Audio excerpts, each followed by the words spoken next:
MP में आज से बीजेपी कार्य समिति की बैठकों की शुरुआत होने जा रही है। राजधानी भोपाल में आयोजित बैठक में पार्टी के सभी वरिष्ठ नेता, पदाधिकारी और कार्यकर्ता शामिल होंगे। बैठक में हर बूथ पर पार्टी को मजबूती को लेकर मंथन की जाएगी। खासतौर पर हारे हुए बूथों पर फोकस किया जाएगा। साथ ही आगामी रणनीति को लेकर भी चर्चा की जाएगी। बैठक में कार्यकर्ताओं की बड़ी जिम्मेदारी भी मिल सकती है। साथ ही यहां 12 जुलाई तक बीजेपी सभी बूथों पर कार्य समिति की बैठक लेगी। 15 जुलाई तक मंडल स्तर पर कार्य समिति की बैठक होगी।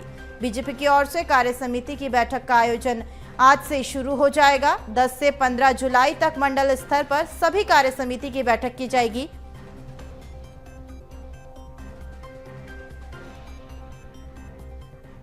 तो वहीं हमारे साथ इसी खबर पर अधिक जानकारी के लिए एक बार फिर हमारे मनोज राठौर से बात कर लेते हैं।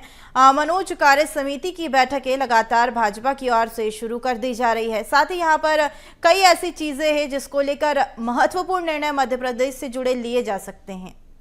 दिव्या, बिल्कुल, क्योंकि पिछले दिनों प्रदेश कार्य समिति की बैठक भोपाल में आयोजित की गई थी, जिसमें तमाम दिशा निर्देश और किस तरीके से बीजेपी आगे काम करेगी इस पर काफ़ी लंबे समय तक मंथन किया गया था। अलग अलग सेशन इसमें रखे गए थे, कई राजनीतिक प्रस्तावों को पास किया गया था। यहीं से जो रोड मैप था कार्य समिति की बैठकों का, आगे की रणनीतियों का, वो बताया गया था। उस पर जो है बीजेपी ने काम करना शुरू कर दिया है। जिला स्तर पे कार्य समिति की बैठक होगी। इसके अलावा बूथ स्तर पर भी बैठक आयोजित की जाएगी। अलग अलग समय सभी का डिसाइड कर दिया गया। मंडल अध्यक्ष को क्योंकि प्रदेश कार्य समिति की बैठक में बुलाया गया तो उन्हें भी निर्देश दिए गए थे। मंडल स्तर पे भी जो है कार्य समिति की बैठक होगी।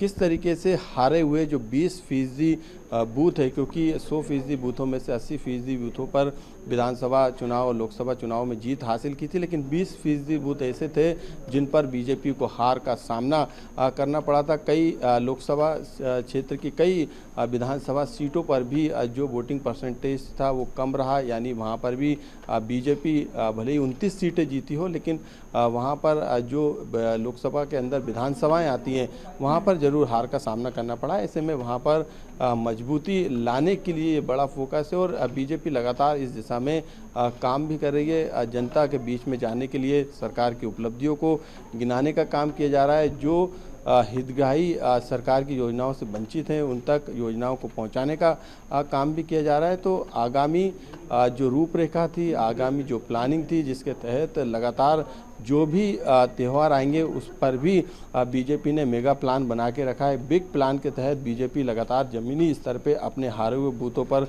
कसावट लाने की कोशिश कर रही है। यही कारण है कि अब कांग्रेस से जो बड़ी संख्या में जो नेता और कार्यकर्ता बीजेपी में शामिल हुए थे, उन कार्यकर्ता और नेताओं को भी ट्रेनिंग दी जाएगी। इसके अलावा जो आगे की रणनीति है उसके तहत कार्य समितियों की बैठक के साथ जितने भी सम्मेलन आयोजित किए जाने पूरे मध्य प्रदेश पे, जिला स्तर पे हो या प्रदेश स्तर पे हो या मंडल स्तर पे हो, वहाँ पर क्योंकि जीत के जश्न के साथ बीजेपी खुद को मजबूत, यानी पहले से ज़्यादा मजबूती लाने की कोशिश कर रही है। और इन सम्मेलन में, इन बैठकों में जो पोलिंग एजेंट थे जिन्होंने एक महत्वपूर्ण भूमिका जीत में निभाई थी, चाहे वो विधानसभा के चुनाव हो या लोकसभा के चुनाव है, उन्हें भी सम्मानित करने का काम बीजेपी करेंगे। और इस बैठक में जो स्थानीय नेता हैं या फिर वहाँ के विधायक या सांसद या मंत्री या मुख्यमंत्री, ये सभी लोग जो है इन बैठकों में कार्यक्रम के हिसाब से जो है वहाँ पर शामिल होंगे। जी, साथ ही हम ज़मीनी स्तर पर बात करें तो लगातार कार्य समिति का आयोजन, यानी कि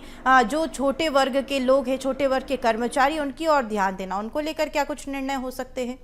आज बिल्कुल, क्योंकि कार्य समिति में बदलाव भी किए जाते हैं। मंडल में लगातार जो समितियां काम करती हैं, जो पदाधिकारी बनाए जाते हैं, उनमें भी बदलाव किए जाते हैं। ऐसे में कार्यकर्ताओं के परफॉर्मेंस के आधार पर उन्हें बड़ी जिम्मेदारी भी दी जा सकती है। इसको लेकर जिला अध्यक्ष को पहले ही बता दिया गया, यानी प्रदेश कार्य समिति की बैठक में ये तमाम जो दिशा निर्देश थे पार्टी की तरफ से दिए गए थे और बताया गया था कि किस तरीके से कार्य समिति की बैठक में पोलिंग एजेंट को सम्मानित करना है, बूथ स्तर के पदाधिकारियों को, उनकी टीम को सम्मानित करना, यानी उनके अंदर जो जोश भरने का काम 2023 और 24 के चुनाव में किया गया था, वो जोश और वो उत्साह जो है उनके अंदर बरकरार रहे।